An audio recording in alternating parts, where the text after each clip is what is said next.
have some Canadian whiskey, and I will be joined by Dr. Don Livermore. And here he is. He is very deep into whiskey. He is already 23 years in the whiskey industry. He has a master's in distilling and brewing and a PhD in brewing and distilling. Hello, Dr. Livermore. Hey, how are you today, Benedict? I'm fine. So, Hey, how are you? nice to have you. It's a pleasure being on your program today, especially with Canada Day holiday this weekend. Oh, yeah. This weekend is Canada holiday. It's the 1st of July, isn't it? Yes, it is. And after this interview, I'm going on vacation for 2 weeks. Looking forward to it. Oh, that is really nice. So today I've got your presentation. So we're gonna have some stuff about history and production and a lot of chemistry in there as well. So how I've just mentioned your degrees. How deep does the knowledge go?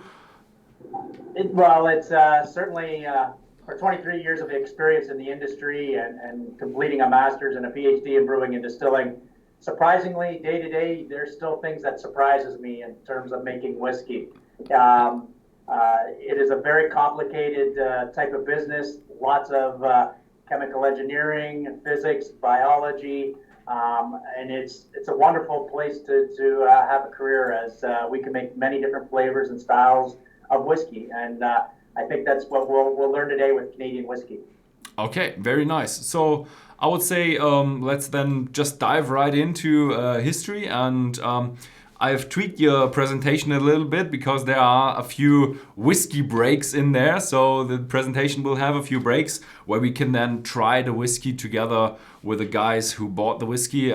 We sold it to Germany, so it was about 150, 160 of these cases sold, and hopefully some of the international guys could acquire the packages as well and just taste it with us together.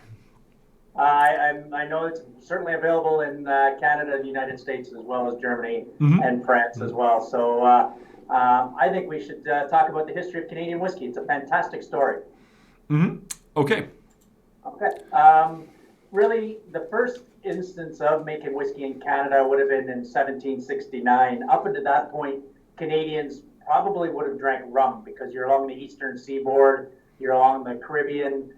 You had that British Navy influence as well, which largely drank rum at that time period. The first distillery on record was in Quebec City. Today, that distillery is no longer with us. But a number of events created the style of Canadian whiskey, and one of them was the Scottish Highland clearances, where we had a mass immigration of Scottish immigrants coming into Canada for a period of about 100 years, from 1750 to 1850. With that, they brought a little moonshine distillation pot stills with them. And the other big event in Canadian whiskey history would have been 1776, which would have been America's Revolution. America fought the British in that war, and certainly the British lost that war. And where did the British go? They came to Canada. They called them Empire Loyalists. I'm an Empire Loyalist. That's how my family came to Canada. And with that, you saw a lot of moonshine and pot styles of whiskey. And a lot of these distilleries would have started up and would have been run by their owner or their son or son-in-law, would have been by hired hands. They would have had a mule. And really the science of whiskey at that point would have been very, very limited. In fact, a lot of them would have just did the same repetitive things over and over again. And they didn't really worry about aging whiskeys. They were making very little amount of whiskey at that time. And quite honestly, if you look at the scientific record, Louis Pasteur he looked at microorganisms in 1857, and a lot of these guys started their distilleries even before they understood what microbiology was. So it would have been an art, certainly the whiskey of that time period. Now, one of the whiskey barons in Canada that was very influential was a family called the Gooderham and Worts distillery. They were part of the Highland clearances, and they came into Toronto, Ontario. But they came to Canada because they were millers. They milled grain for a living, and that's what they did. So if you were an early pioneer in Canadian life, you had some grain that you wanted to sell, you would have had to come to the local milling company, and one of them was the Gooderham and Worts Milling Company. On this slide here, I have a picture of a windmill, which would have been 70 feet tall. It was on the Toronto waterfront back in the day. Now, a pioneer in that time period would have came to this mill, ground their grain into a flour, and how transactions would have been done in that time period would have been by leaving portions of the grain with the miller. So this company, Gooderham and Worts Milling Company, are very good at grinding grain, and they started to stockpile all this grain. Well, what do you do with it all? That's where they got into the whiskey business. And Gooderham and Worts fundamentally changed how whiskey is made. They developed a patent in 1846 about the art of double distilling through 2 column stills to make light, smooth whiskey. Now, at 1830, we had over 250 registered distillers in Canada making moonshine, which would have been a very harsh, hard-to-drink spirit. By double distilling and making light whiskey, these guys that took the risks and took the chance dominated the Canadian whiskey business. By the time you hit 1870 in Canada, we went from 250 distillers to 15. And it was those guys that took the risk to make light style whiskey. That's why Canadian whiskey tends to be light and smooth in comparison to the bourbon or Scotch or Irish whiskey cousins. That's because that's what drinkers in the 1800s wanted. They didn't want to drink moonshine anymore. They wanted light style whiskey, and Gooderham and Worts was fundamental to change how Canadian whiskey was made. Another whiskey baron in Canada was Henry Corby. He came from the Highland clearances as well. He settled east of Toronto, and this is his original distillery in the bottom left-hand corner here. And Henry Corby, he was a bread maker. That's why he came to Canada. He made bread for a living. But the pioneer spirit inside of Canada, they dabbled in lots of different things, and he also owned some steamship. Now, Canada's a very young country in comparison to Germany. We are celebrating our 152-year anniversary this year. That's young in the world. So if you can imagine coming into Canada back in that time, we would have been nothing but forest, nothing but trees. So as these guys started to clear their properties with trees, they would import a lot of U.S. corn. Most Canadian whiskey is made of corn. Always has been. And Henry Corby would own a steamship like this one. He would sail across the Great Lakes, import the U.S. corn. But you can see in the picture of his distillery here, you can see the starting of growing of a rye field. The grain rye actually will grow in poor climatic conditions. The rye will grow in sandy soil or rocky soil. In fact, it won't grow past 25 degrees Celsius, which is very good for the Canadian climate. So they would grow rye in front of their distilleries. So they would single distill the rye, double distill the corn whiskey, and blend it together. That's why in Canada we call them rye whiskeys. Rye is the grain that gives us flavor to our whiskeys. Most Canadians, when we go to a bar or a liquor store to buy whiskey, we ask for rye, because we know that's our ingredient. Now, I'm sure the audience here appreciates Irish whiskey. Irish whiskey does a very similar thing as Canadian whiskey, but barley is their grain that gives them flavor to their blends. Likewise with blended Scotch, it's peated barley. Canadians, it's rye. Rye is the DNA to Canadian whiskey. The other whiskey baron that was important to Canadian life was Hiram Walker. Hiram Walker was an American. He lived in Boston in the early 1800s, but he moved to the city of Detroit. If the audience knows the geography of North America, Detroit's right on the center of the North American map, right in the middle of the Great Lakes. And he came to Detroit to run a grocery store. That's what he did for a living. And you can see at the bottom 2 pictures here, that's what his grocery store looked like in downtown Detroit in the 1840s. And one of the things that Hiram Walker did is he sold moonshine out of his grocery store. I love that picture that I have there. If you actually blow it up, it actually shows that Hiram Walker was selling moonshine for 5 cents a gallon in the 1850s. A gallon? Hell of a deal. Hell of a deal, yes. And he was quite entrepreneurial, and he was very good at it. So he wanted to increase his businesses, and he bought property. You can see in the top left picture there, that was right on the Detroit River, and that's where Windsor, Ontario is, and that's where our distillery is today. and he bought that property for 1,300 pounds. At that time, it was 460 acres, and at that time, there were only 2 houses. Today, Hiram Walker, he never lived in Canada. He always remained an American citizen, and he would sail across the Detroit River, which is 800 meters wide between the United States and Canada, to run and operate his distillery. Over 10,000 Canadians will commute across the border every day today to work in the United States. If Hiram Walker, and there was only 2 houses there at the time, he was going across back and forth the river at that time, he is probably Canada's first commuter. The last whiskey bear, I was going to say our distillery started in 1858, and at that time, Hiram Walker, there was very little records of what he was doing. And what I have on this slide here, it actually shows the earliest notes we had of Hiram Walker making his whiskey, and a lot of these things were done by repetitive procedures, and they would take some of that early mash, and they had no understanding as to why yeast was making alcohol. They repeated mash bills over and over again. In fact, there's evidence he was pitching his yeast around the setting of the moon. That's how they did things, and I would imagine the whiskey at that time, it certainly wasn't aged, and it would have been very up and down in terms of quality. And it was very guarded recipes. They just passed it down from generation to generation. The gentleman I have on the picture here was our longest serving employee for 54 years. He actually knew Hiram Walker, and they just repeated these things over and over again. Likewise, J.P. Weiser did the same thing. He's our last whiskey baron in Canada. His name is John Philip Weiser, and he was a farmer. That's what he did for a living. He was a farmer. He actually raised cattle. He had over 60,000 head of cattle at one point, but he moved from the United States into Canada and bought a distillery there for the purpose of growing cattle. J.P. Weiser was a smart man. He had journal articles written in the 1860s showing what grew cattle faster than anything else was the waste from a distillery.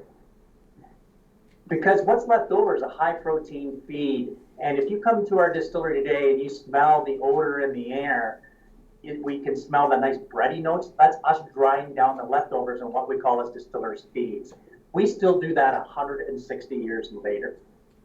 What I'd like to say, next time you have a piece of steak in your glass of whiskey, we call that the circle of life. Because we still sell that back to the farming community. And then that's certainly was the genius part of what J.P. Weiser brought to the business. These guys, 4 gentlemen, I honestly say were very creative individuals for Canada. They were part of politics. J.P. Weiser was an MP, so was Henry Corby. Gooderham, he was the mayor of Toronto. They were very instrumental in growing the city. To build the highways. You can see an early highway here in our community of Windsor, Ontario. You can see them building the communities here in the bottom left-hand corner. They built the railways. They sold whiskey by barrels. And quite honestly, that's so innovative as this, I will tell audiences is what is the purpose of a barrel? What's the intent of a barrel? Many people will comment to me and say, well, barrels to age and smooth whiskey, but I'll tell you here and now that whiskey was not necessarily aged. It wasn't aged. If you have other master blenders or master distillers telling you I've been following a recipe of aging whiskey for 10 years in a barrel since 1333, why would you put something in a barrel for 10 years? Doesn't make any sense whatsoever. So we understood that, and you as a pioneer in Canadian life or North American life or even in European life, you would have owned your own barrel. You would have went to the distillery, they would have filled it up for you, you would have took it home and aged it. So whiskey would have just been aged for a matter of weeks. And one of the things that I'll say is if you had a barrel at home as a pioneer in early Canadian life, you would have drank your whiskey, and you would have used the barrels for other things, right? You would have stored fur or fish or tea leaves in those barrels. So if you once had a barrel that had fish in it, you brought it back to the distillery to get it filled up. What's the next batch of whiskey going to taste like? Not very good. So that's where they burned the inside of the barrels. That's where that all started, because they understood the quality of the barrels was affecting the whiskeys that they were selling. Now, if I was to tell your audience, and I often ask audiences many times, is we do know whiskey has to be aged. Your audience is intelligent enough. You go into bars or liquor stores, you ask your person that's selling you the whiskey, one of the quality cues that you ask is, how old is this whiskey? That's a quality cue. We understand whiskey has to be aged. We understand that today. But my challenge to you is this: which whiskey category was the first one to mandate a minimum aging requirement? Who was it? Scotch? Irish whiskey? Bourbon? Most of the time I get people say, Scotch, because Scotch invented whiskey. No, it wasn't. Canadian whiskey was the first one to mandate a minimum aging requirement on the whiskeys in 1890. And it was the government that started that to us, because if we look at Canada in itself, we are celebrating Canada Day this weekend, but we were 50 years a country in Canada before us as Canadians paid taxes. The 5 largest taxpayers in Canada at that time would have been the 5 largest whiskey producers. It would have been J.P. Wiser's, Hiram Walker, Gooderham and Worts, Henry Corby, and Joseph Seagrams were the 5 largest taxpayers in Canada. I'll often say in whiskey tastings that Canada was built on whiskey. Canada was built on the backs of the whiskey producers. And here I have in these pictures here, this is how these are excise officers taking stock of our whiskey barrels at that time. And the whiskey producers didn't like it. They interviewed Hiram Walker late in his life, and he said, I would have never started my distillery today knowing I had to age alcohol, because I now have to buy barrels. I got to put in blending tanks like this the top left-hand picture there, and I got to hold on to it now for a minimum of 3 years at our distillery. That's a capital expenditure. It takes a lot of money, certainly, to get into the whiskey business in order to turn a profit. I love this picture here. You can see one of the excise officers sitting in our whiskey warehouses, watching the whiskey being aged, just to make sure that every gallon of whiskey certainly got their tax, certainly the tax implications to it. Next. Now, Hiram Walker's, well, in terms of inventory, J.P. Wiser's 2 years before the law started, he had 20,000 gallons of whiskey on hand. 1 year into the law, he had 120,000 gallons on hand. 2 years into the law, he had 260,000 gallons of whiskey. Increased his inventory by 20 times. Hiram Walker said he would never start his distillery today, but I gotta love the Canadian ingenuity. I really gotta love the Canadian ingenuity, because they did marketing in the 1890s. They did sales in the 1890s. And what these guys would do would take out advertisements in the North American newspapers, or they would advertise on their labels on their bottle of whiskeys that Canadian whiskey, aged and mellowed and smoothed out in white oak barrels under the supervision of the Canadian government. By the year 1900, Canadian whiskey was the largest whiskey category in the world. We outsold Scotch, we outsold Irish whiskey, we outsold everyone. The other whiskey categories had to catch up to Canadian whiskey. In 1915, Scotch and Irish whiskey put in their aging laws for their whiskeys. And the best I could see for the bourbon was 1907 with their Taft Act. Canada was number 1 in terms of whiskey. Canada was built on whiskey. What happened? Today we're number 4 in the category in the world, and most people will ask me when during whiskey tastings is, prohibition helped Canadian whiskey.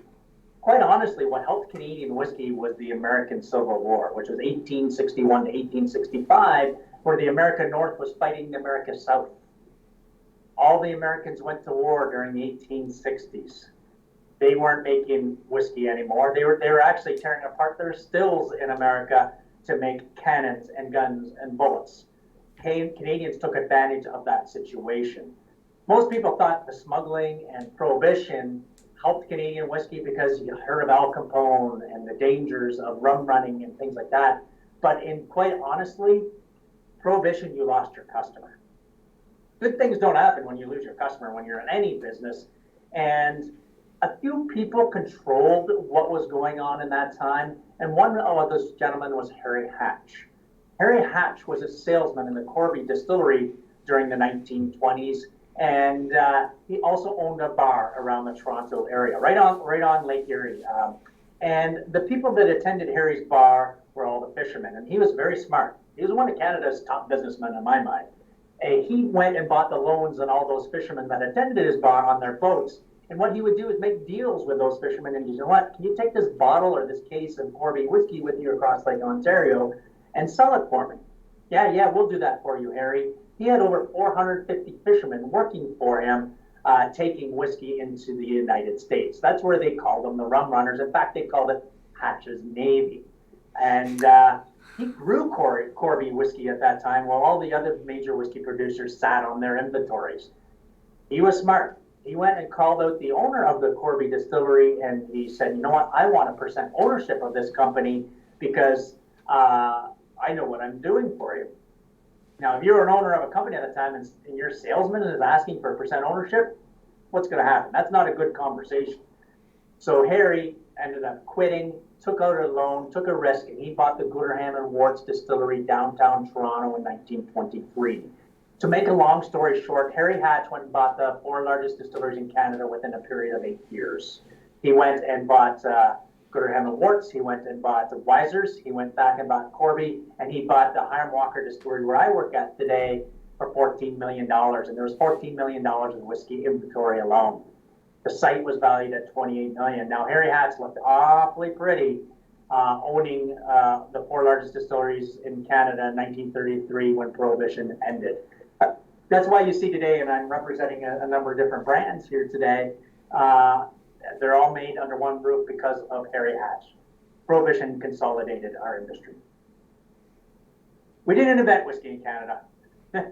we certainly have a cool story and a cool history, and I really get an emphasizing Canada was built on whiskey. Okay, I would say let's have a little whiskey break. We had the history. Let's start off with the Gooderhams and Worts. Yeah, I think that's appropriate since Gooderham and Worts is one of the original whiskey producers in Canada. So you already poured yours, right? I come prepared. So what kind of style of whiskey is it? I've heard it's not just one single malt grain. It's more. Yeah, this whiskey here is an exceptional whiskey. It actually, by Whiskey Magazine, it won the world's top blended whiskey in 2017. So it is certainly a unique whiskey offering. It does have various of ages in the whiskey in itself. With Canadian whiskey, we'll talk about this here when we talk about production in a minute. We do ferment, distill, and age all the grains separately. Mm-hmm. So we'll ferment wheat, corn, rye, barley, and then we'll blend them together at the end. And this is what we did with this whiskey here. So you blend them after maturing or after distilling? After maturing. After maturing. Yeah. We can do that way if you want, but we here out of the distillery because if you do it after aging, you can play around with recipes in the long term, right? That's the thought process. Mm-hmm. So if you are watching the video and you have the whiskey in front of you, just have the tasting with us. Write down what you smell into the chat. If you have any questions, you can also questions for Dr. Don Livermore or me. Just write it in the chat. I think we already have some of them. No, it's a question for someone else. So we can answer some chat questions as well. So I'm feeling a bit it's not what I would say typical smooth Canadian whiskey. It's more of you do smell the rye. Yes, absolutely. I would agree with you on that one. The marketing team, when we designed this whiskey in 2012, had asked me, can you recreate Gooderham and Worts' original recipe? No, we can't do that because they were doing things very differently back in the 1800s, as I described earlier. But I wanted to make a whiskey in spirit of who Gooderham and Worts were, and they were millers of grains. So I wanted to emphasize certainly those grain notes coming out in those whiskeys. And it is not a typical style of that lighter traditional Canadian whiskey. This would probably go towards more of a bourbon style of a drinker if I was to place any style of whiskey to this one. Mm-hmm. So the Gooderham and Worts, it's really, I would say you have a lot of bread flavor in that. Also, that's the rye flavor. Mm-hmm. The rye flavor. That breadiness to it or a nuttiness to it will be the barley as well. Mm-hmm. Yeah, nuttiness is also in there. You do have a good amount of oak in there. It's you do realize it's a good maturation. And one of the thoughts in designing this, because it does have a lot of rye in it. Rye is very spicy, so when aging and putting this as a recipe, we'll use brand new virgin oak barrels with this whiskey because I need to balance against that spicy rye. You want the sweetness certainly coming through from the barrels. Yeah, you do have a good amount of sweetness. It's not one of these flowery sweetness. You do have a pinch of vanilla in there, but it's like a sweet bread or do you know I'm sure you do know, but do you tell us which kind of grains are they? Yeah, it is wheat. So when we taste this, and we're going to taste this here in a moment, I find wheat will come through first in the taste. It'll come across the top of your tongue, will be the wheat, will be the breadiness. Shortly thereafter, you'll get a nuttiness, that's the barley. About 30 seconds into the tasting, you'll get a sweetness, that's the corn, going across the middle of your tongue. And then you're going to finish with a warm feeling through your chest. Mm-hmm. That's the rye. Rye gives you that warm feeling through the chest. We like to call that the Canadian hug. Mm-hmm. So we have wheat, rye, barley? Wheat, barley, and corn. And corn. The corn is, maybe that gives you a little bit of that sweetness as well, right? Absolutely. Absolutely. Mm-hmm. Okay, so, cheers. Cheers. Prost. Prost.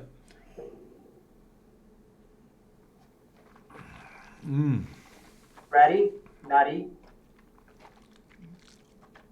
That sweetness now. And for me, I get that warm feeling through the chest. That. It has a lot of body. Very complex. Now, Now you can see why I say a bourbon drinker would like this whiskey here. Mm-hmm. You definitely feel the rye, what you call the Canadian hug. You definitely feel the rye, but it's not quite a rye whiskey. It's kind of we do realize, 4 grain is a mixture. Yeah. It's very complex. Mm-hmm. It's a very, complex. Very complex whiskey. The other thing I'll mention to this, it is 44.4% alcohol.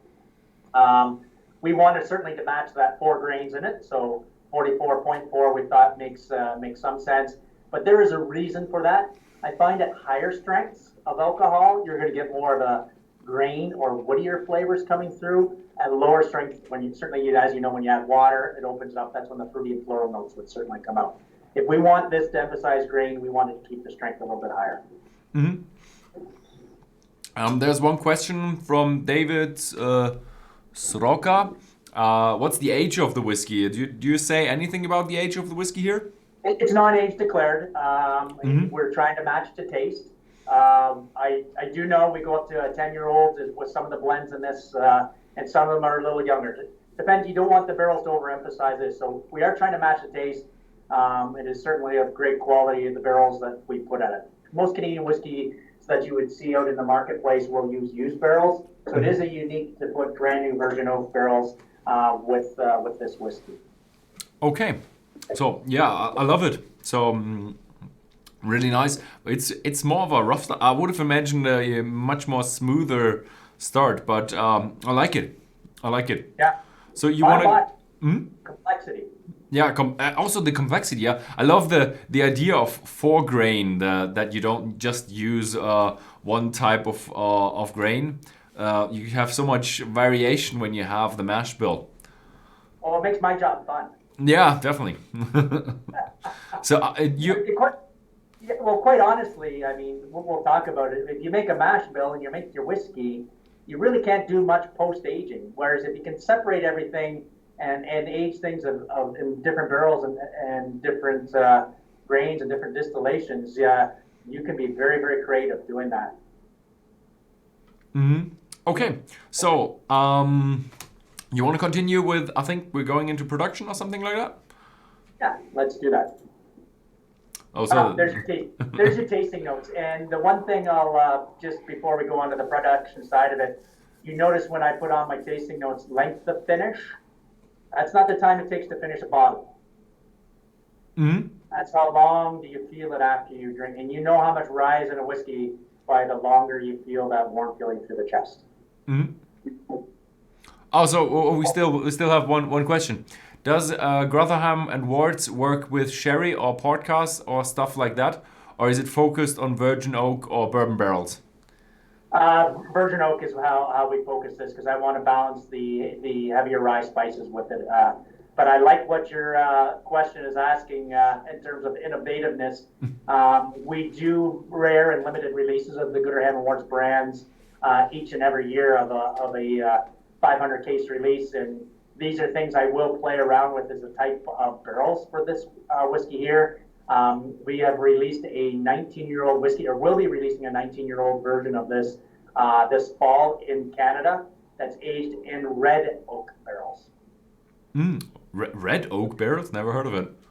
No, that's very unique, very very interesting. It gives you an interesting cedar type note to your whiskey, and I've done a few tastings already with it, and it's extraordinary. So we can and we do play with line extensions with different barrels for this one, but the main brand, no, we don't have anything port or Oloroso or anything like that. Mm-hmm. Okay, good. Okay. All right, the production. Now, early in the days of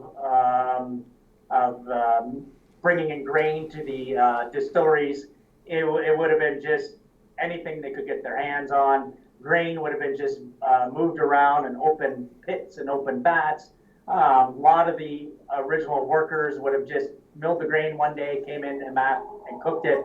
There's nothing around microbiology in terms of understanding of what value grain brought to that. But we've learned our lesson.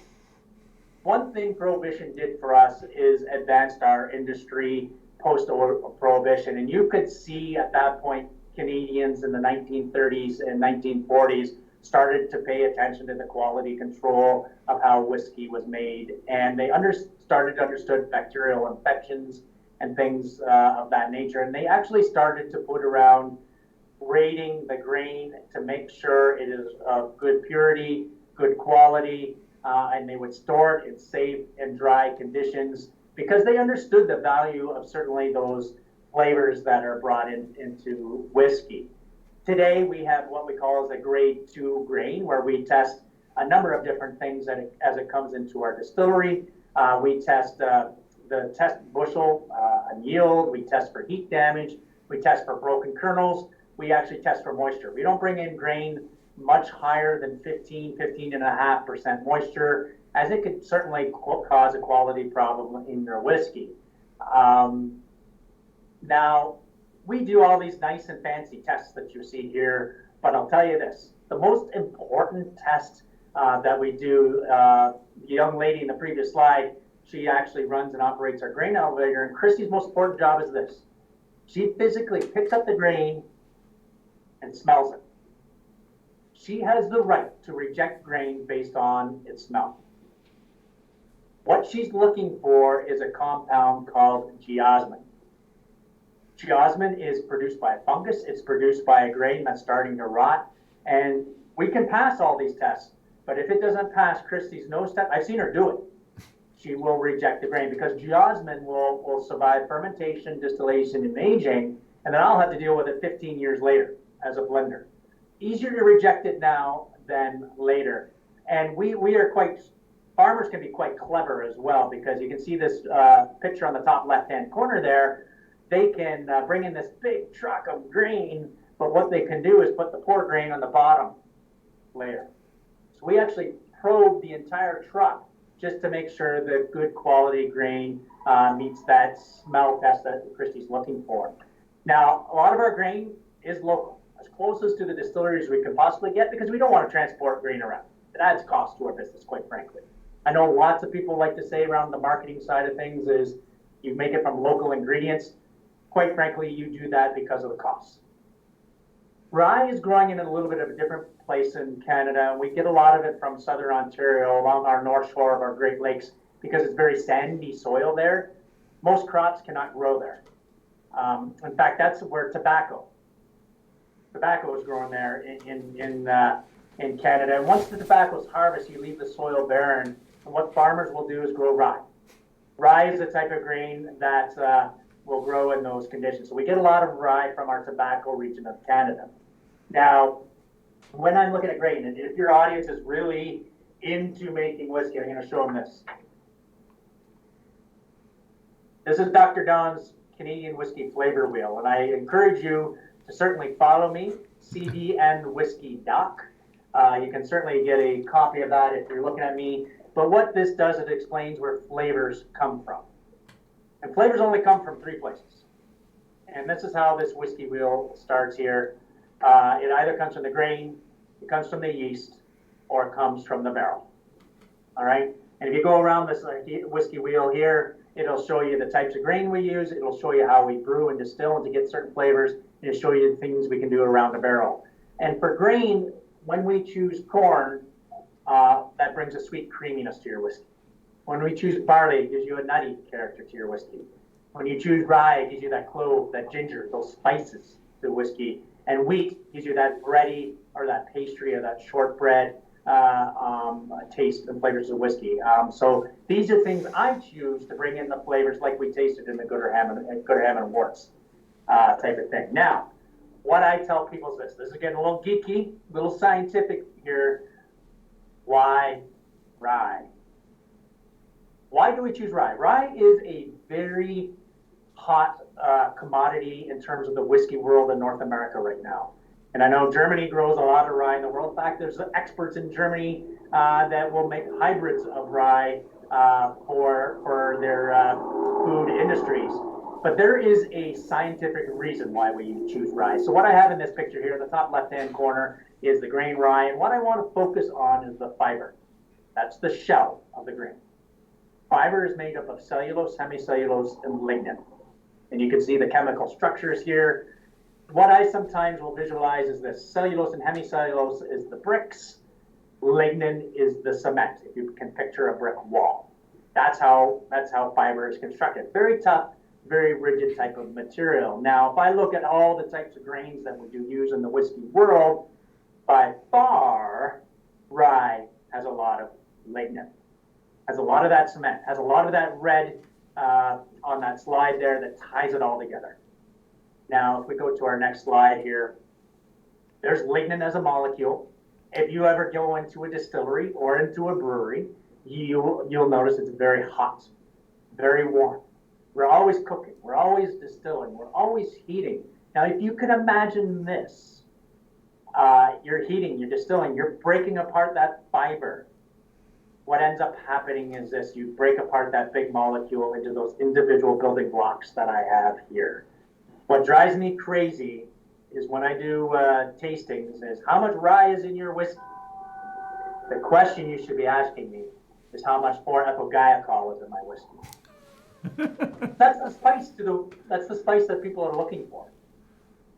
Me as a brewer, that's what I went to school for. We understand that's the spiciness, and this is why I explained on this whiskey wheel. When we look at rye, it gives you that spiciness, and if you really want to geek out, the outside ring of this wheel is the chemical compounds that give those flavors.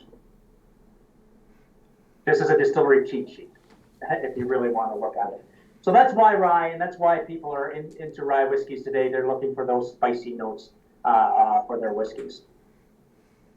Now, fermentation, as I indicated before, we as distilleries really didn't know what yeast was until Louis Pasteur in the 1857s, and a lot of those original distillers really did not understand what was happening during those fermentation. But to me, fermentation is the heartbeat of a distillery. It's the most important thing. And a lot of people don't even know yeast makes alcohol, to be honest with you. If I sat on a bar stool at a corner of a bar and talked about yeast with a whiskey drinker, most people will not get it. And it really was necessarily a focus. But one of the things we did have noticed is Hiram Walker, us as a distillery, started to pay attention to that right around that Prohibition era, where they started cleaning fermenters and they started making closed-top fermenters. They started culturing yeast. They started sterilizing things, and they started to understand what the importance of yeast is to the distilleries that are today. Now, here's our distillery. We got 39 fermenters. They're 190,000 liters in capacity. I like this picture to emphasize on the top, there's your corn, and we make a mash out of it. It takes us 3 days to ferment. We probably get into the 16 to 17% alcohol in our fermentations. Below that is our rye mash. We probably are approaching 9 to 10% alcohol in that. So again, we do separate that. And the things I will tell to people is this. When yeast eats sugar, what does it make? Most people will raise their hand and say, you know what? It makes alcohol and carbon dioxide. Well, we all know that. But what brewers really focus in on is this. Yeast will make fruity, floral, green grass, soapy, sulfur. I'll often say to audiences, have you ever had a skunky beer or skunky wine before? That's the sulfur that the yeast make. Not very pleasant. But we have an understanding and we monitor our mash. Like I said, we feel this is the heartbeat of what we're doing, and we control our fermentations certainly with what?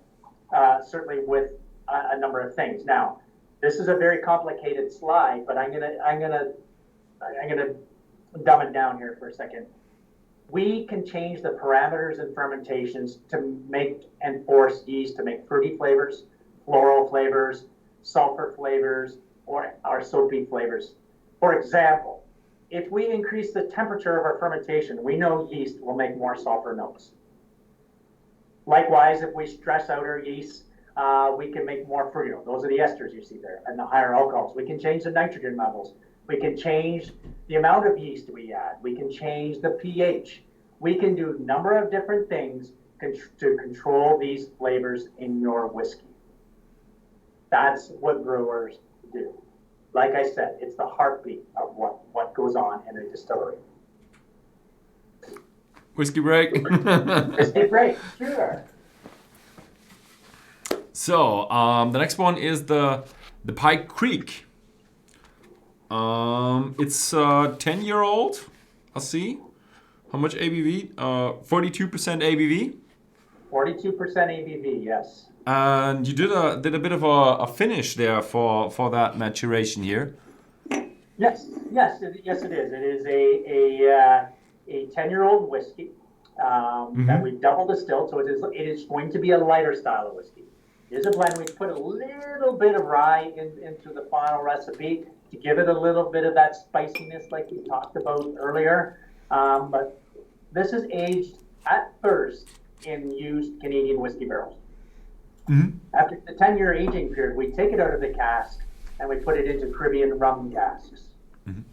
Barrels act like a sponge, right? So what was in the barrel beforehand, those flavors are going to now come into your whiskey. So we're going to try to drive in those rum flavors that you would get inside of those Caribbean rum casks.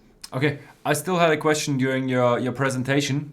Do the whiskey have a licorice aftertaste? I often find that in rye whiskey, thus my dislike. Is that also the I'm not sure how to pronounce it. Guaiacol. So I've seen that you say BPM, is that parts per billion or? Parts per billion, that's correct. And it's very potent type of molecule, and certainly can drive those anise. Licorice, she calls it licorice, anise is the same, and that is distinctive in rye whiskeys for sure. I can see it sometimes in wheat as well. If it's red winter wheat, I'll sometimes get that licorice note as well. Mm-hmm. Yeah, it's not everybody's thing, but I find it intriguing. It's so nice to have you can have that facet of style in your whiskey.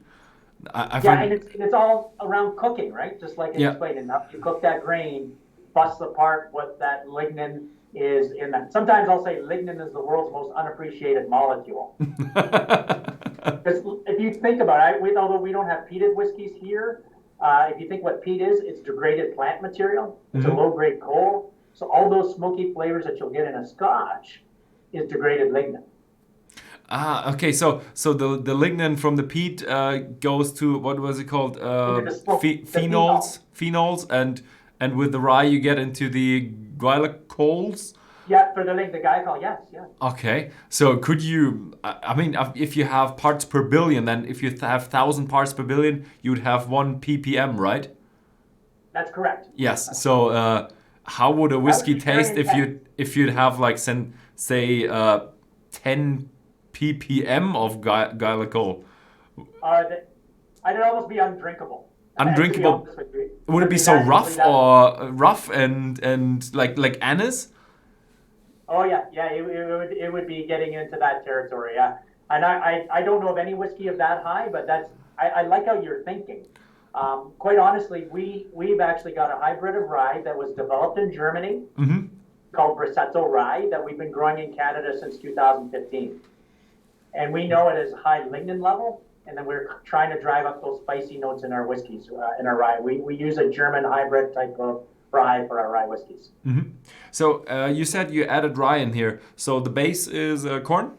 Corn. Yep. Corn, yeah. Our light grain whiskeys are made from corn because that's the main crop that's local to our area. Very Yeah. light. I find this one, it has a little bit of a molasses note to it. Almost like we have something called ginger snap cookies in Canada. I don't know if they're eaten in Germany or not, but I find it's got that nice molasses, a little bit of that ginger note. Certainly it'll come out in that whiskey because there's a little bit of rye that's in this one. And you can certainly see the dark as well. And those rum barrels are driving that darker hue. It's almost a reddy hue, to be honest, to this whiskey. Yeah, I love it. It's much more lighter.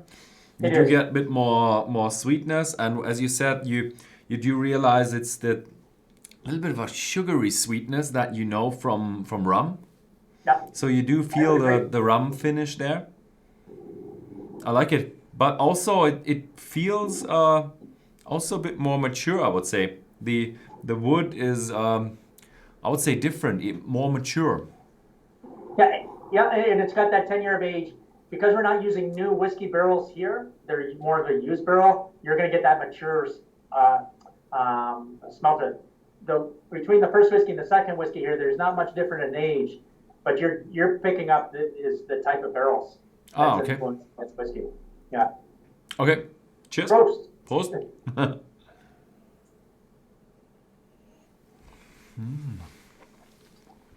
Right away, that sweetness, that sugariness across the top. Those are your rum barrels. And not as long as finish. I love it. It's straightforward. It's you feel the corn sweetness, a lightness, but it's a twist. It's not a fully light whiskey, as you have that twist with the rye in it. Yeah. I like it. Just enough there to give that spiciness you're looking for. I find this a very pleasant, and I use the word sessionable. I find this is a very easy, smooth drinking whiskey. Yeah, it's easy, smooth with a little bit of a twist in there. I like it. It's very pleasant. I know in France right now, this seems to be one of their favorites out of the ones that we're tasting today, as they seem to like that rum barrel finish style of whiskeys. I love it.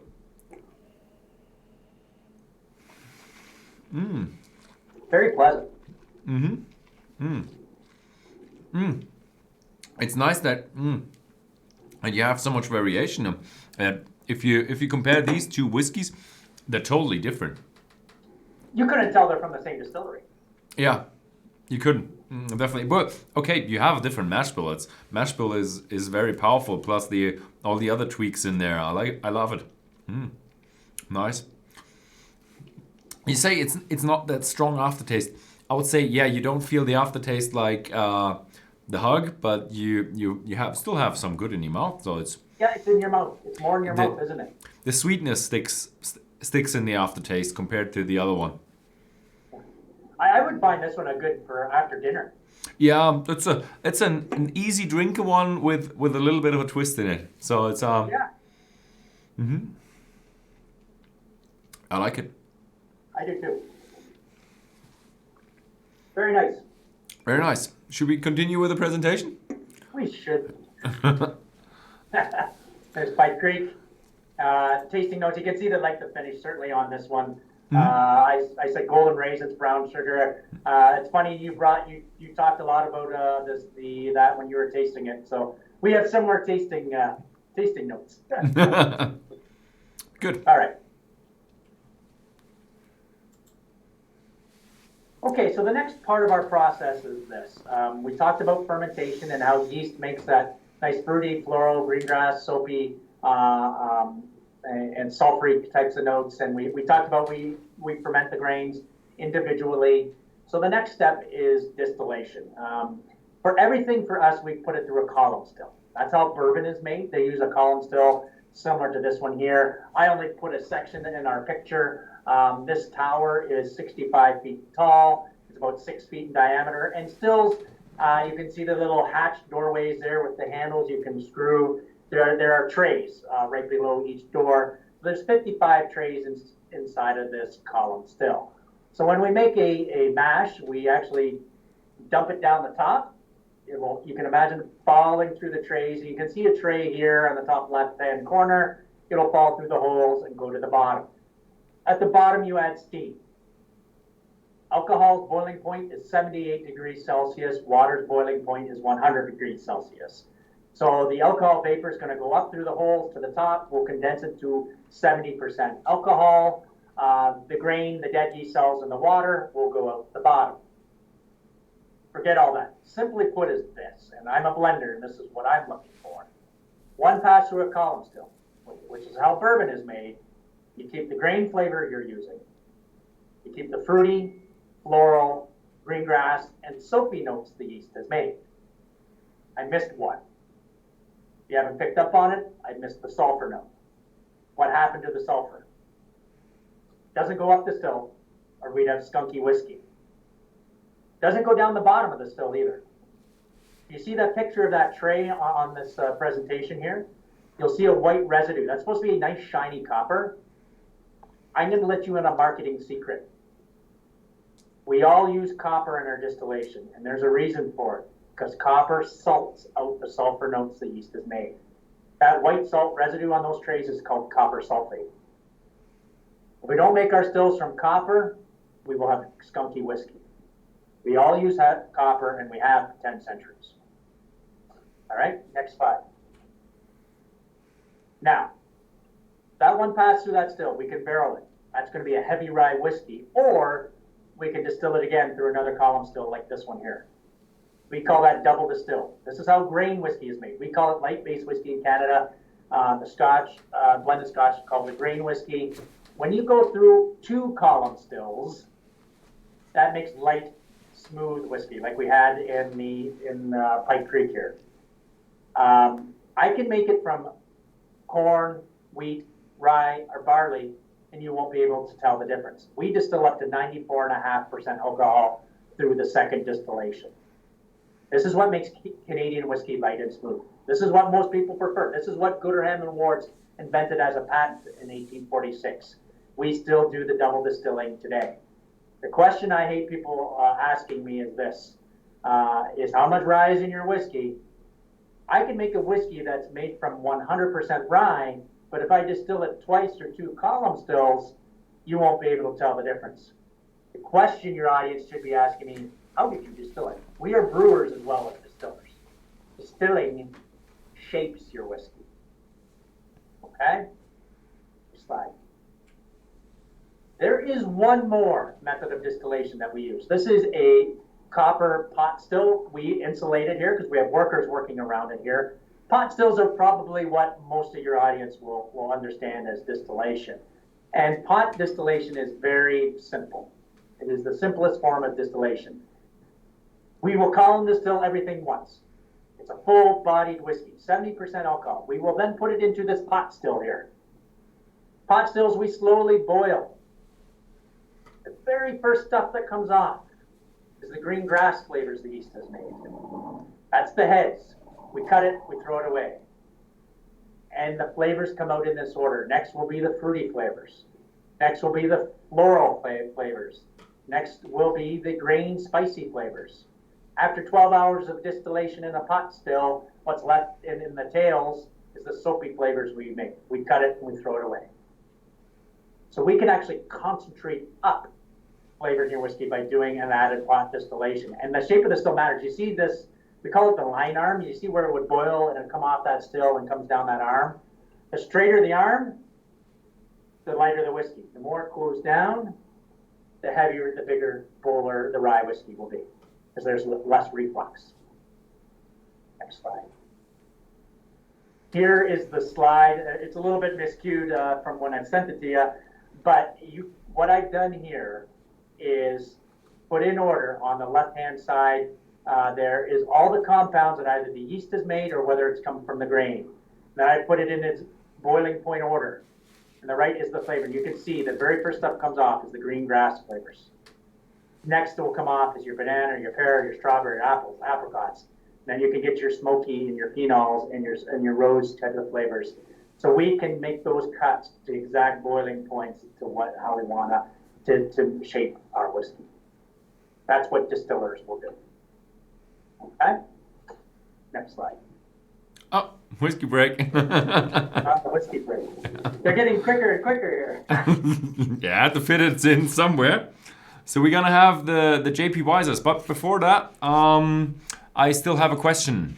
I've never had JP Wisers whiskey. I've been looking at the 15, 18, 35-year-old JP Wisers whiskey, and wanted to know which is the best to start with.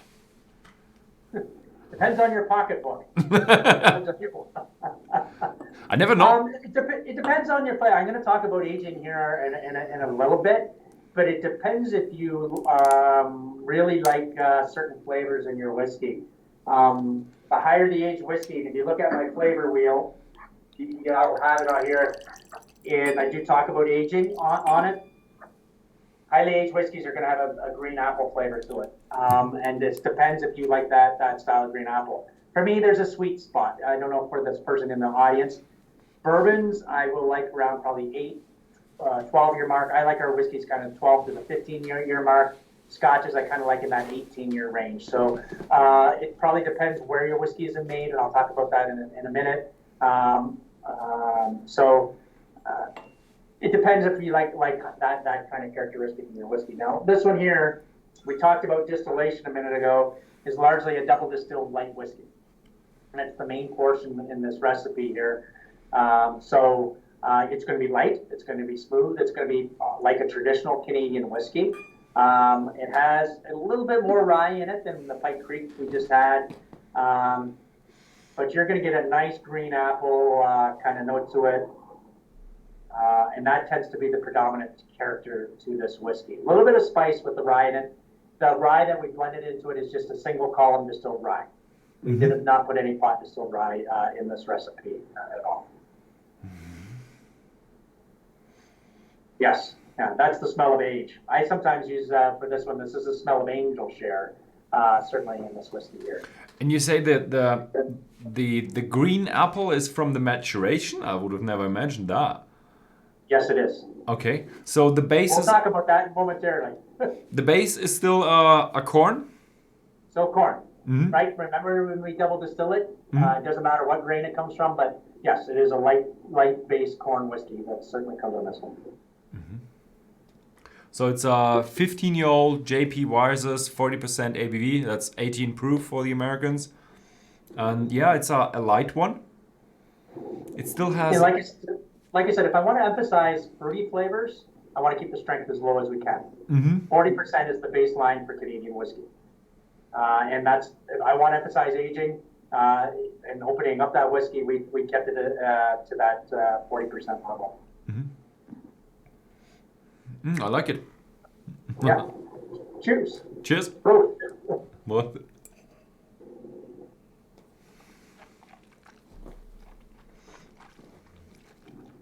Right away, that green apple. Mm. Mm-hmm. Mm. Mm. Oh, now it's a lot more fruitiness with that apple.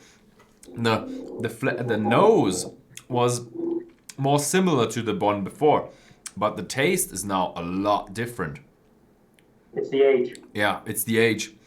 You do feel that fruitiness, but compared with a lot more matureness. So you do have a lot of I don't know, it's I wouldn't say that smooth, but it's more smoother. It's a nice balance between that fruitiness and that smoothness. It is definitely a nice balance, and I would agree with your assessment there that it's the Pike Creek is designed to be around that smoothness. This is going to be a little bit more designed around trying to get that smoothness, yet a little bit of that Canadian hug. It's trying to get that balance. This is a wonderful whiskey to work on for a blender. Is trying to get those nice notes to come out without being overkill as well. This is a traditional style of Canadian whiskey. Is this one here? I like it. So I've never heard about the 35-year-old. Is that like an American or Canadian only thing? Again, I talked about that we do a limited rare release for our whiskeys each and every year, and the J.P. Weiser's 35-year is a limited run where we'll only make 500 cases, and that one actually won the Canadian Whiskey of the Year a number of years ago. So definitely the green apple notes in that one blows it away, very front and very forward. And that to really answer what your question was, the more age you dial up, the more that's going to be front and center, those types of flavors. I like it. But this one is more of a... Oh, now I know I got much more flavors. Even got a little bit of a... The oak comes good through with a little bit of a... I don't know, is that chocolatey flavor? But also a good amount of sweetness. So that... Maybe I'm just associating the chocolate, but it's a... Sweet and sour. Oh, this one is also really complex. Yeah, very pleasant too. I mean, I'd say very smooth. This is one of my favorites, to be honest with you. This is kind of what I like to call wheelhouse in terms of what I like in whiskeys. Oh yeah, I like it. I like it really. Someone says, sounds like a new sample box to me. Nice. Okay, there's another question. Thanks for the insight, or the guy from before. Thanks for the insight. If you don't mind me asking, but what do you know about the 19-year season oak J.P. Weiser's whiskey? Is that special edition? Oh, one of my favorites. I got it right here. You got them all. This is the one he's talking about here. The seasoned oak, there was a limited release in Canada. Again, that's around barrels. One of the things we do with barrels is can season the wood under the sunshine for 4 years, and that actually breaks apart the barrels to give you very bold cinnamon kind of notes and toasted oak kind of notes. So we're trying to emphasize barrels on that one, and that one is very intense. So if you really like the character of wood in whiskeys, that's a great example of how you can play around with wood and get draw in certain flavors. I'll talk about that next, actually. Okay. This person is, whoever this person is leading my presentation, I love it. Okay, nice. So I wanted to counter that question and ask something about it, but yeah. There was one guy who says, why are we rushing it? The thing is that there is a German showing with me and Horst doing the same thing and trying to go through your presentation. I'm trying to remember all the stuff you say now. So that's why we have a dead end. But I think we're good in time, so we don't have to rush it that bad. Okay. You want to continue with the presentation? Sure. There's a 15-year. Again, there's a little bit more rye in this one. You get a little bit of a longer finish. And then certainly that green apple we talked talked about as well. So, so to move on, I think this is where it's going to this is going to answer some of those questions you had. And we'll talk about barrels here for a minute. So where we're located, if you look on a map in southern Ontario, is the most southerly part of Canada. We are very interesting. There is a terroir to whiskey. And what I mean by terroir is where is your distillery located, and it really does matter around the environment. I've never really seen a place that gets the heating and cooling cycles like Southern Ontario. If you look at that map, we are surrounded by large bodies of fresh water. So we get very, very hot, very, very humid summers. Today we're 35 degrees Celsius.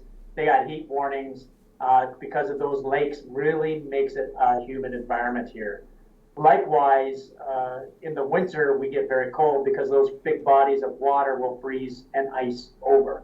And we get extreme temperature changes here. So our warehouses, if we can go on to the next slide there's a picture of them. We got 16 warehouses. They're the size of 132 hockey arenas. Inside of those warehouses are 1.6 million barrels. That's a lot. That's a lot of barrels. And inside of those warehouses, there's no temperature control. So whatever the outside temperature is, it's going to be the inside temperature of those whiskey aging warehouses. So we get this heating and cooling cycles. The barrels expand and contract and really causes the barrels to breathe. And we do really rely on that. And here in the top right-hand corner, I was actually measuring a cask of J.P. Weiser's one winter, and it got down to -5 degrees Celsius. It actually dropped below the freezing point of water inside those warehouses. Today, you're getting into the warm environment. I've seen it get as high as 25 degrees Celsius inside of those barrels. So as those barrels are heating and cooling, the unfortunate part is the angel share. And I'm sure your audience is well aware of that term, but there's a natural evaporation that occurs out of those barrels. And for us, we will lose 3% of our volume inside of a barrel every year. So 3% of 1.6 million barrels will lose 48,000 barrels a year to evaporation. That's a lot. Now, for our workers, you can see our guy in the forklift driver there, for him to go inside of that warehouse there, they can't automatically go in there. Because of that evaporation loss, those warehouses are sealed pretty tight. They actually have to open up the doors inside of those warehouses and vent them for 1 hour before even workers can work inside of them, because the alcohol vapor is just so high, they'll actually can't breathe. You can't breathe. And in fact, they will wear oxygen monitors inside of those warehouses, and it will alarm if the danger level gets too high. So they vent them out. So one of the interesting things for us, get into March, April, the whiskey's -5 degrees Celsius, all of a sudden the weather changes. It'll change to very warm weather, and they have to open up the doorways, vent out this, and it'll be very hot. It'll be 30 degrees Celsius outside. You got ice cold barrels. I actually saw it this week. Warm air will flow into those warehouses to try to vent it out. But what ends up happening is, because it's so ice cold, there's a metal hoop on the outside of the barrels. You'll get condensation forming. I've had one of Scotland's top chemists come walking into our warehouse and say, "Don, why are all the hoops on your barrel so rusted? We've never seen that before." It's because of our temperature change. We really do rely on those temperature changes to create those flavors in our whiskey. So one of the things that we will also look at is burning. Now, inside of a whiskey barrel, we are concerned about a few things.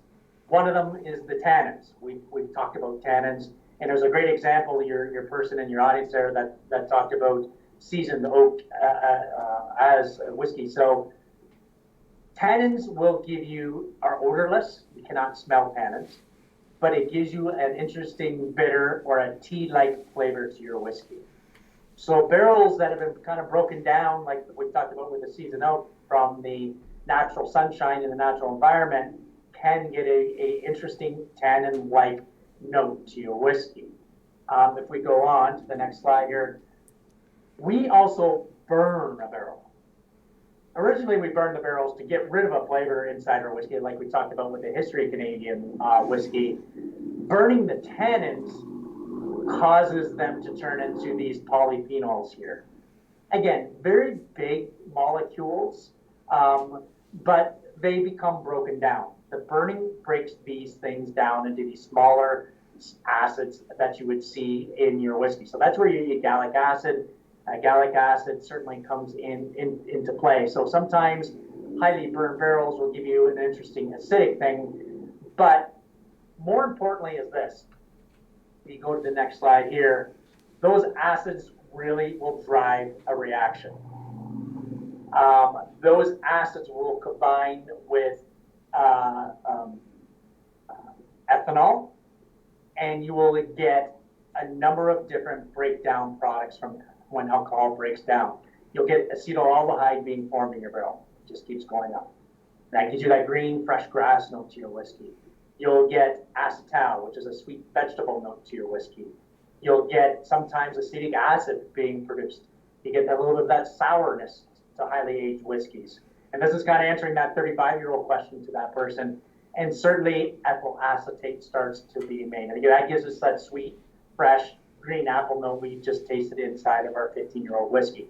Breaking down of those tannins creates these acids, which ultimately creates these green, fresh fruit, apple notes inside of your whiskey. So if you go on the last slide here, this slide takes it home.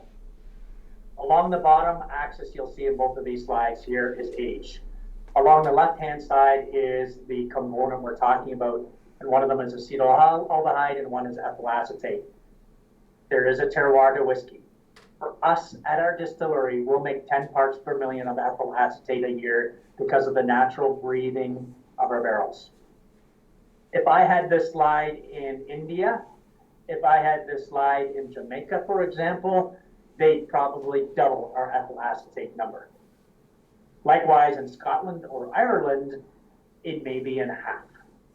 The heating and cooling cycles of a whiskey aging warehouse influences the amount of green apple flavor in your whiskey. That's why when I said earlier, I tend to like bourbons in that 8 to 12 year mark. I kind of like Canadian whiskey in that 12 to 15 year mark. And I like this guy because this ethyl acetate is a terroir. The green apple flavor is unique to whatever environment that you're looking at. So if you did enjoy that 15 year, and that's kind of where your sweet spot is, you know it is. If you try the 18 or the 35 year, you're going to get more and more and more of that green apple flavor just because of that natural aging. There's other things that go on in a barrel when we burn. I talked about burning the tannins, but barrels are also made of fiber. For the most part, this is wood. Wood is 100% fiber for the most part. It's mostly the cellulose, hemicellulose, and lignin. Likewise, when we talked about it in the grain rye, the shell of rye, it will just have different proportions and different building blocks of some of these compounds. Barrels are the same way. Go to the next slide. Now, what is the best way to break apart a barrel? What's the best way to break apart wood? Fire. So when you heat it, when you burn it, this is lignin here, you're busting it apart into the individual molecules. If you go to the next slide. If you want to know where your vanilla comes from, if you want to know where your clove notes come from, or your peanut notes, some of your smoky phenol notes, it comes from lignin, right? Likewise, next slide, if we break apart cellulose and hemicellulose, these are the compounds that you get. If you go to the next slide, and if you want to know where your caramel and toffee and maple kind of notes come from your whiskey, it's the cellulose portion. How you burn your barrel is very important. Us as whiskey producers actually can buy barrels based on the thickness of char. We can buy barrels from 1 millimeter of char to 7 millimeters of char And likewise, for us as whiskey producers, we'll often talk about, yeah, we got a thick layer char, we've got alligator char, we got black char, we want a very big, bold char level for our style of whiskey that we're making. One of the things I'll often challenge audiences when I do this presentation is, if you want as much vanilla, caramel, toffee notes as you possibly can get, let's say I want as much as we can get, is a thicker char better or a thinner char? I can see you're thinking about it. I can see you're thinking about it. And that's a good question. Automatically, when I took this on, this is my PhD I'm showing you here. Automatically, I thought that I said a thick char. The more you break apart wood, the more of this vanilla caramel toffee you're going to get. If we move to the next slide here, that's not the case. What this slide shows you is this. The left-hand axis is your vanilla caramel toffee. The bottom axis is 3 years of aging. Barrels with 2 millimeter char, that's the red line, gives you more vanilla caramel toffee notes than the 4 millimeter depth of char. You can overburn a barrel. You can overburn a barrel because the black stuff on the barrel is char. It is pure carbon. All that is good for is to pull out any sulfur notes you've missed during distillation. So those distilleries that probably have one distillation and have very little copper contact time will probably use a 4 millimeter char. Those distilleries that do a slower distillation and lots of copper will choose to use 2 millimeter char. So the Gooderham Awards that we had here, I used 2 millimeter char because I want to maximize the amount of vanilla caramel toffee as I could possibly get. The next two lines you'll see on there, the blue line is a once used bourbon barrel, and the bottom line is a barrel that's been used over and over and over again. Barrels will always give you something. I'm probably different than most blenders. A lot of blenders will tell you barrels will become exhausted. No, they don't. Barrels will always give something because alcohol is a good solvent. It'll actually pick away at the wood and always degrade it until the barrels fall apart. So this is what I think about at night as a blender. All these notes that I had on again, I invite your audience to go back to this whiskey wheel. All those things that I just presented in the last few slides are all explained on this whiskey wheel here. Okay? All right, next slide. There's one last thing in terms of whiskey production, and a lot of people talk about is lactones. Lactones, in reality, only make up about 50 parts per million of wood.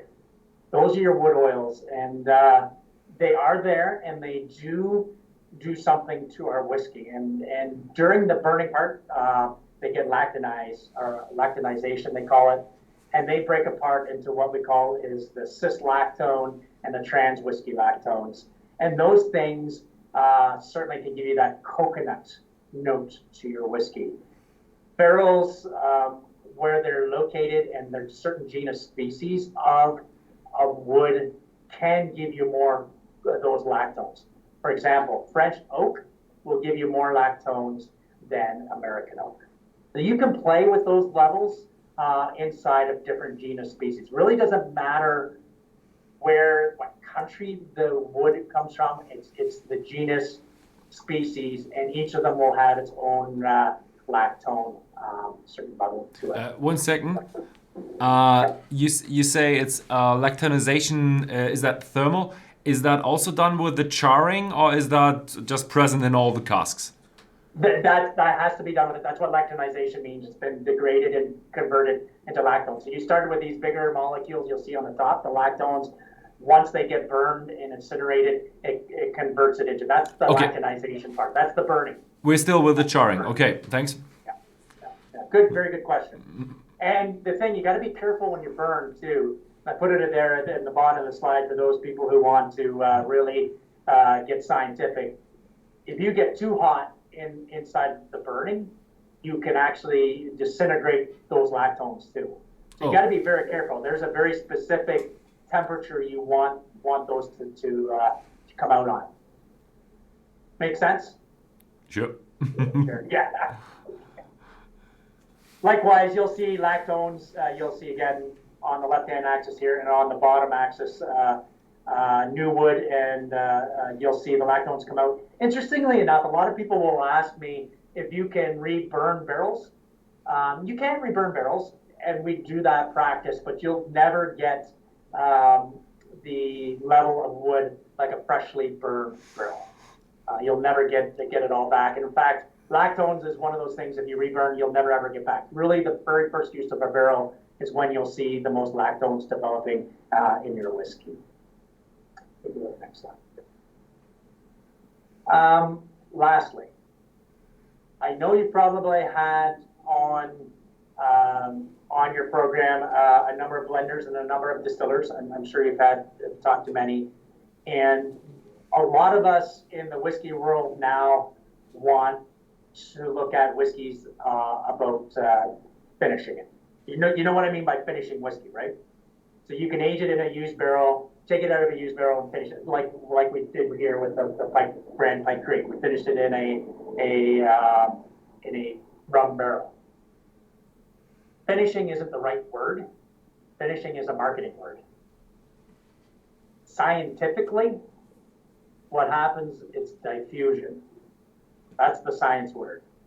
I like this slide here, and let's take, for example, the green dots is the rum in the Pike Creek barrel. The blue is whiskey. We would not survive as human beings if diffusion didn't occur. And what diffusion is, molecules will automatically go from an area of high concentration to low concentration and balance out.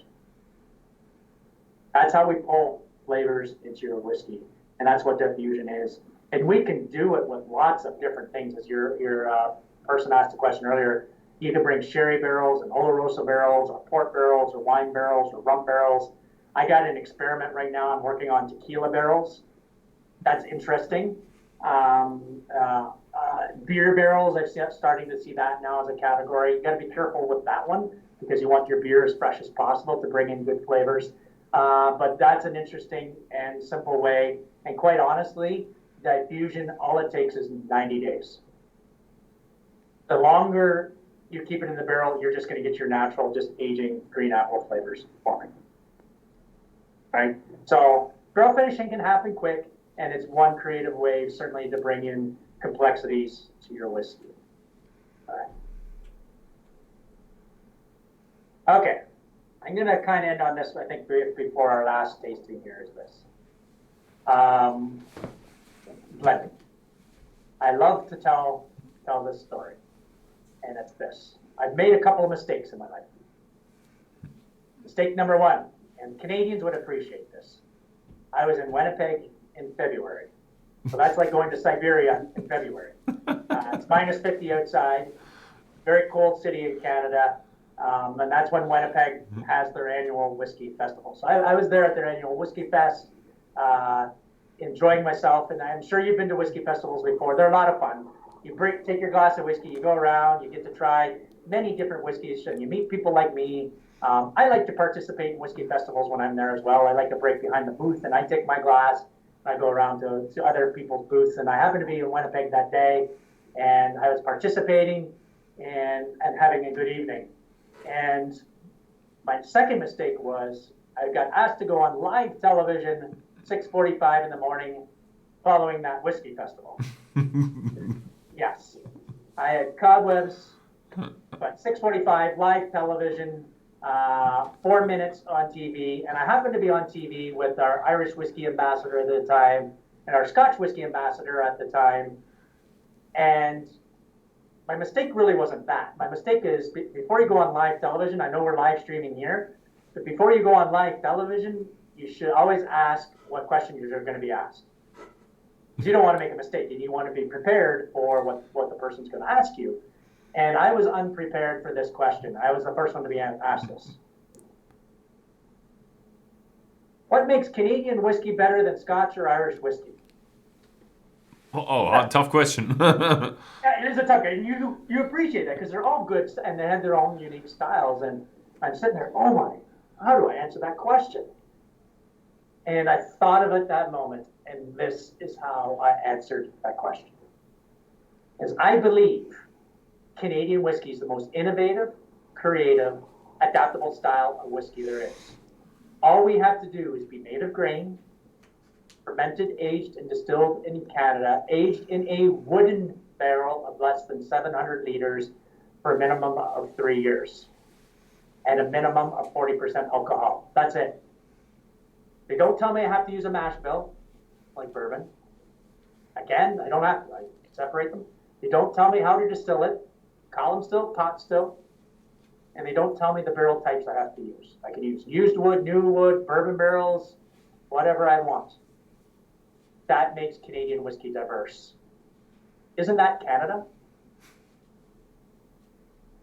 I think we have a whiskey category that represents Canada as a nation, and I sincerely believe that. And you've had 3 different whiskeys, and we made the comment earlier, you couldn't even tell they're from the same distillery. And once we get into our last whiskey here, it'll be a totally different whiskey as well. I think Canadian whiskey is a great category. I wouldn't want to be a blender anywhere else other than the Canadian whiskey category. Go to the next slide. All right. Last whiskey. Is there still some presentation left? No, this is our last, but we can do some quick Q&A. Yeah, sure. Let's do some Q&A. Andrew Nudger, the guy from before. Would the atmosphere being diluted with alcohol in the storage areas affect the whiskey? Yes, it does. In areas that have high relative humidity, what ends up happening is you actually lose strength in your cask during the aging part. So for us, because we're very humid where we are in southwestern Ontario, a lot of our whiskeys will end up losing strength. For example, our Rye Whiskey, we put into a barrel at 58% alcohol. Probably after about 10 years of aging, we'll be down to about 53, 54%. A lot of places with a high relative humidity around the world, there's a few that are very dry, or in dry environments, the strength actually goes up. But yes, that's a very good question. Okay, and why do full maturation whiskey in sherry and port casks taste so good and nothing like green apple? Well, you're probably masking a lot of that green apple flavor. So I'm not going to say that's a trick a blender can do, but that's one thing a blender can do is you can raise and lower these certain flavor compounds to start bringing down those green apple flavors, and you don't notice it as much. That's what I think about at times. So, and when you're making blends, if you want to emphasize something, or if you want to bring down something, you can change ingredients that way. Mm-hmm. So, one question from me: how far does the reach of the blender in your company go? Do you have influence to the master distiller or the warehouse manager? Yes, and yes. I myself in my career, I've spent time in the fermentation areas and the distillation areas and the aging areas. So I think to be fully trained as a master blender, I think you need to spend time in those areas because you have to really understand where your flavors come from to be able to make whiskeys. And I still influence each of those departments today. You know what? I want you to try this. I want you to try that. I see this is what consumers are looking for. I think one of the biggest things for me is getting out there and talking to consumers. What does the German market want? I mean, I go to Germany once, twice a year, and I like to get a better understanding. What styles of whiskeys do they appreciate? When you separate everything and you distill it different ways, I can tailor make a whiskey for anyone. Mm-hmm. And that's the wonderful thing with Canadian whiskey is I almost call it a painter's palette. Which paint do you want to emphasize today? And we can make a whiskey for different regions around the world. Mm-hmm. Okay, so there's one question. That's it's a bit of a tough one. Malt mariners. Is it true that you can add fruit wine or juice in small amounts to Canadian whiskey? That would probably not qualify as whiskey in Europe, would it? For Europe, we don't. Mm-hmm. We don't add fruit wine to our whiskeys. We would certainly we certainly qualify to go into the European market. The brands we have today, we don't. Now, there is one more rule, and that's a great question. Whoever that, he must have some experience with Canadian whiskey. With the Canadian whiskey definition, we are allowed to blend in 9.09% wine or 2-year-old other spirits. So it can't be fruit juice. It has to be wine or 2-year-old spirits. Now, if I don't have it here, I'm not in my educational area. I have the oldest recipe book in Canada from the 1890s. And you could see Hiram Walker blending in rum, or he was blending in prune wine into his whiskeys at that point. There's a practice that was always done from the original whiskey producers. So as they started creating and establishing law to Canadian whiskey, they probably sat down. It has to be aged in Canada, aged in a wooden barrel, less than distilled this way. And they said, well, what about these wines and aged spirits that we're blending in? How do we regulate our rules around that? And how they did it, I don't have a graduated cylinder nearby. Oh, yes, I do. 1 second. So what they would do is they have a graduated cylinder, and they would make a recipe up to 100%. And they said, okay, we're going to restrict ourselves to 10% above. That's 110. 10 divided by 110 is 9.09%. So that's where they landed at. The blending regulations inside of North America for Canadian whiskeys is blending in those wine or 2-year-old other spirits. That's wonderful. Quite honestly, the North American whiskeys that we do that for, those tend to be expensive ingredients that we blend into it. And it can bring in some very rich, very impactful flavors. And it just makes what I call my painter's palette even bigger. And I think that's the creativity I'm talking about with Canadian whiskey and the power of blending. And I think the original producers of Canada were very ingenious at thinking about that. But for the German market and certainly for the European market, we certainly respect what those regulations are. Okay, so let's have the lot 40 then. Okay. I've read it's a rye whiskey. So when you say rye whiskey, is that 100% or what are we looking at here? This is 100%. 100%. 100% rye. It is fermented with 100% rye. A real tiny bit of malt in it to qualify, certainly as a whiskey. Largely we use enzymes. I'll be upfront with you. We'll use enzymes to help convert those starches into sugars, and we've been doing that inside of Canada for 60, 70 years. We know how to handle rye whiskey, so it's 100% rye. Certainly it's big, bold. I actually use this ingredient here to blend in all these other whiskeys. So it's almost like a single malt is to Scotland. So this is like your rye component. That's right. For blending, okay. So I always, when you have a really high rye whiskey, like a 90 or 100% rye, and I always find it to be a bit of a forest flavor. You know, when you walk through a pine forest or something like that. And you probably describe it as anise or something like that. For me, it's, I don't know, that raisin, not raisin, what is it called? The sticky stuff from the pines. Yes, the resin, yeah. Resin. Resin, yeah. So a bit of that flavor combined with a bread, one of these rougher breads. This is a delicious whiskey here. This is very big, very bold, very powerful style of whiskey. It's been column and pot distilled. Remember me describing about what pot stills do? You take a heads and a tails cut. So we're intentionally trying to concentrate up that 4-ethyl glycol, that big, bold, spicy notes, and by doing that pot distillation. Most rye whiskeys you'll see out there just go through a column still, and that's it. We take that extra care to bring home and deliver that spiciness that people are looking for. Wow. It's intense. It's very intense. And this is a big old Canadian bear hug. Again, at 100% rye, and we want to emphasize the grain, we keep the strength a little bit higher, 43% alcohol, right? So we want to emphasize that warm feeling. There's a lot of complexity. I get little floral notes to it. Beautiful, beautiful whiskey. Okay, nice. Prost.